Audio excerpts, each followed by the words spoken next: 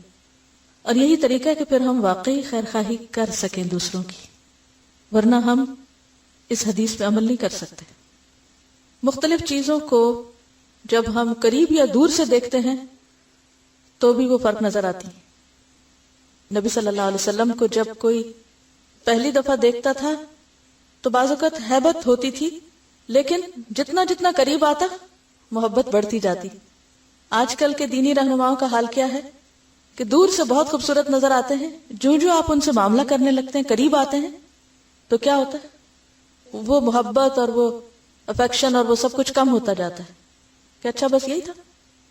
تو بات یہ ہے کہ ہم کسی کے ساتھ بھی صحیح طور پر خیر خواہی نہیں کر سکتے جب تک ہم اپنی نظر میں وسعت نہیں پیدا کرتے.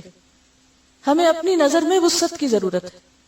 چیزوں کو صرف ایک رخ اور ایک اینگل اور ایک ہی طرح میں مت دیکھیے، نیوٹرل ہو کے مختلف اینگل سے جائزہ لیا کیجیے.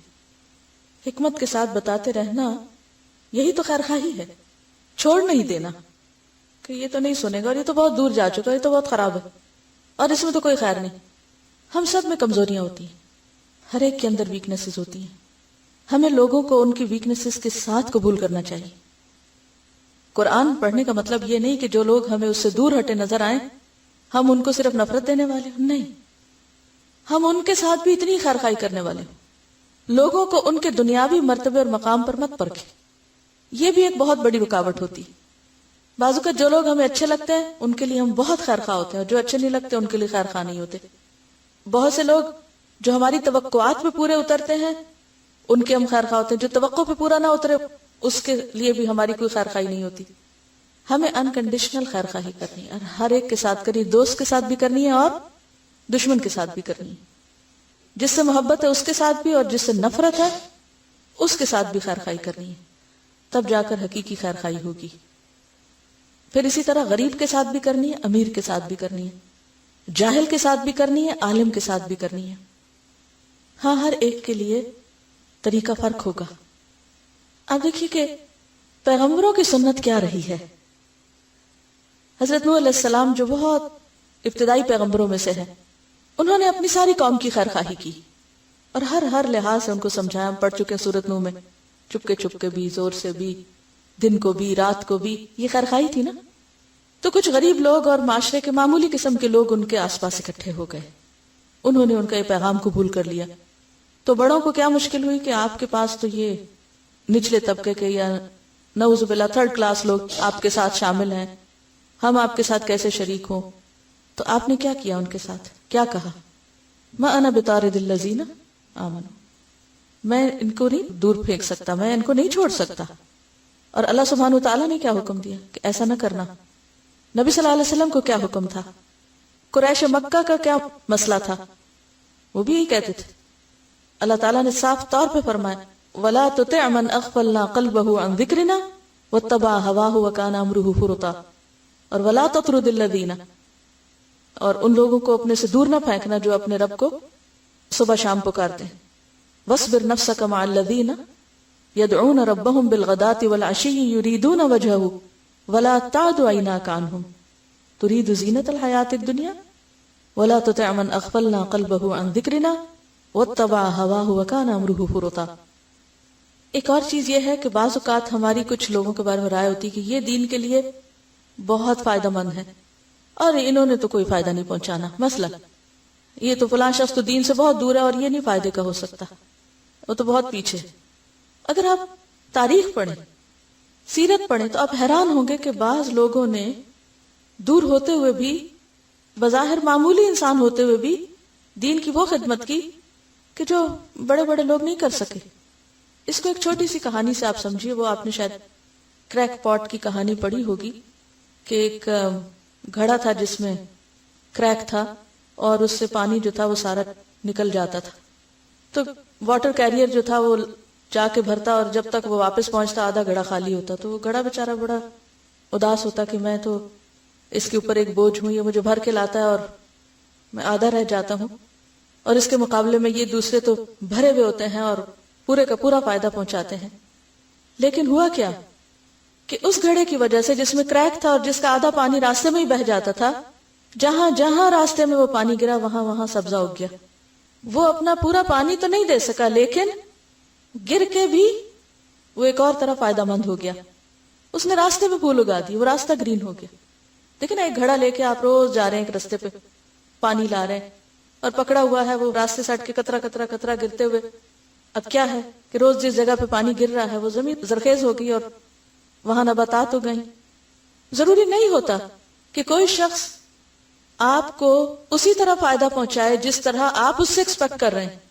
یہ بھی ہو سکتا ہے کہ ایک شخص جو بظاہر دیکھنے میں بڑا ہی کمزور ہے, بہت پیچھے ہے, معمولی حیثیت کا ہے, نہ اس بیچارے کے پاس مال ہے, نہ ہی کوئی مقام ہے, نہ کوئی سطوت ہے, نہ ہی کوئی شہرت ہے, کچھ بھی نہیں, اور آپ اس پہ توجہ اس لیے نہیں دے رہے کہ اس نے کیا کرنا ہے.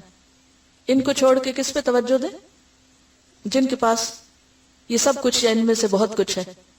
اللہ سبحانہ وتعالیٰ کیا کہتے ہیں, عبس وتولی ان جاءہ الاعمی وما یدریک لعلہ یزکا او یذکر فتنفعہ الذکری اما من استغنی فانت له تصدی وما علیک الا یزکا واما من جاءک یسعد وهو یخشی فانت عنہ تلہی کلا انہا تذکرہ فمن شاء ذکرہ.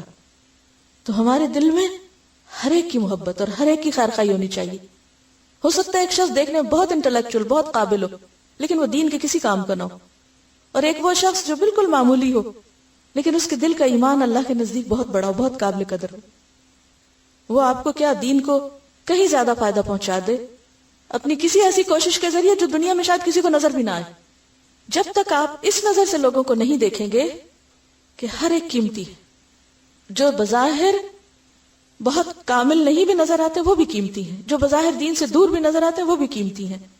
ہمیں ہر ایک کے ساتھ اچھا کرنا ہے, اور ہدایت دینا تو ہمارا کام نہیں, اللہ کا کام ہے. انک لا تہدی من احببت. بعض اوقات ہمارے دل میں ہوتا ہے کہ یہ بہت کچھ کر لے, یہاں سے بہت کچھ ہو جائے, اور وہ کچھ بھی نہیں کرتے اور اللہ تعالیٰ ایک تیسرے شخص پہ لے آتا ہے وہ کرنے کے لیے. ہمیں صرف اپنے پارٹ پہ دیکھنا ہے, ہماری کیا ذمہ داری بنتی ہے. ہمیں نہیں دیکھنا کہ دوسرا ہمارے ساتھ کیا کرے, کیونکہ اگر آپ برابر کا اور جواب میں خیر خواہی چاہیں گے تو ہو سکتا ہے آپ کسی سے بھی نہ کر سکیں. پھر ابو بکر رضی اللہ تعالیٰ عنہ نے جو کمزور اور مسکین قسم کے غلام آزاد کیے تھے, اور ان کے والد نے ان کو مشورہ دیا تھا کہ طاقتور لوگوں کو لو, وہ تمہیں فائدہ دیں گے. کہ نہیں, اللہ کی خاطر کرنا ہو. You never know کہ کوئی ایک چھوٹی سی چیز کتنی بڑی ثابت ہو آپ کی آخرت کے لیے. اور وہ واقعہ آپ کو یاد ہوگا نا کہ ایک شخص جو بظاہر دنیا میں بہت بڑا عالم اور بہت بڑا نیکی کا کام کرنے والا تھا, جو فوت ہوا تو کسی کو خواب میں نظر آیا تو اسے پوچھا کہ تمہارا کیا حال ہے, تو اس نے کیا کہا تھا. ایک معمولی انسان کو پڑھانے اور سکھانے کی وجہ سے بخشش ہو گئی ہے, باقی چیزیں کام نہیں آئیں.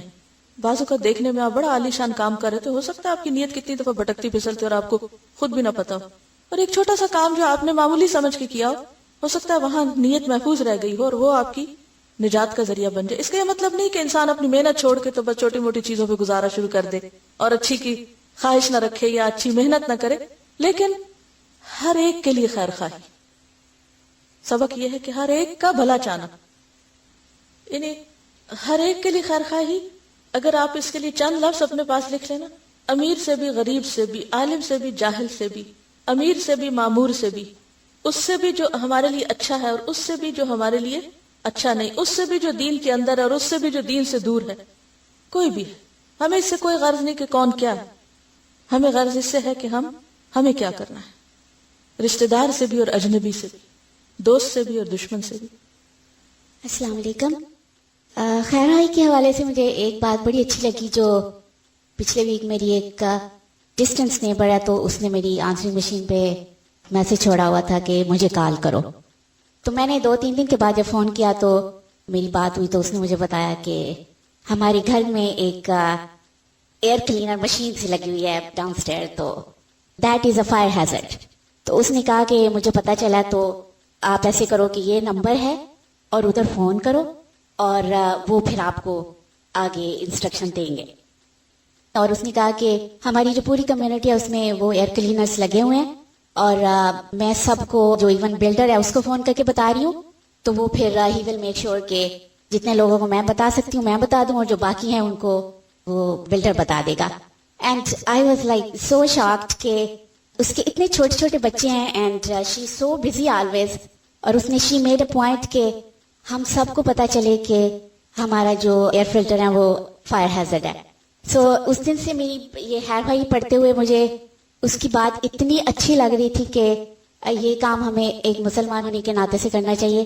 اور میرا یہ حال ہوتا ہے کہ میں کئی دفعہ وہ باہر ہوتی ہے تو میں جلدی میں ہوتی ہوں تو میں رک کے اسے ہیلو ہائی بھی نہیں کرتی. سو آئی ریئلی فیل اشیمڈ کہ اس نے میرے لیے اتنا کیا اور میں کبھی کھڑے ہو کے اس کا حال تک نہیں پوچھتی. سو ہمیں اللہ توفیق دے کے خیر خواہی کے کاموں میں حصہ لے. جزاک اللہ خیر.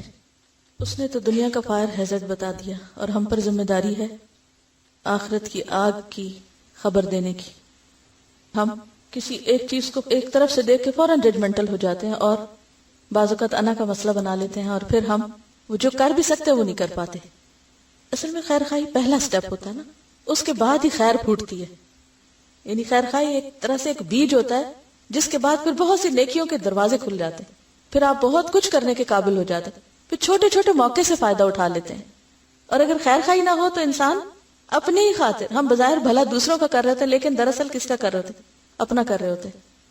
تو اپنے لیے وہ خیر نہیں سمیٹ سکتے جو خیر خواہی ہونے کی حالت میں ہم سمیٹ سکتے. سبحانک اللہم و بحمدک نشہد ان لا الہ الا انت نستغفرک و نتوب الیک. السلام علیکم و رحمۃ اللہ وبرکاتہ.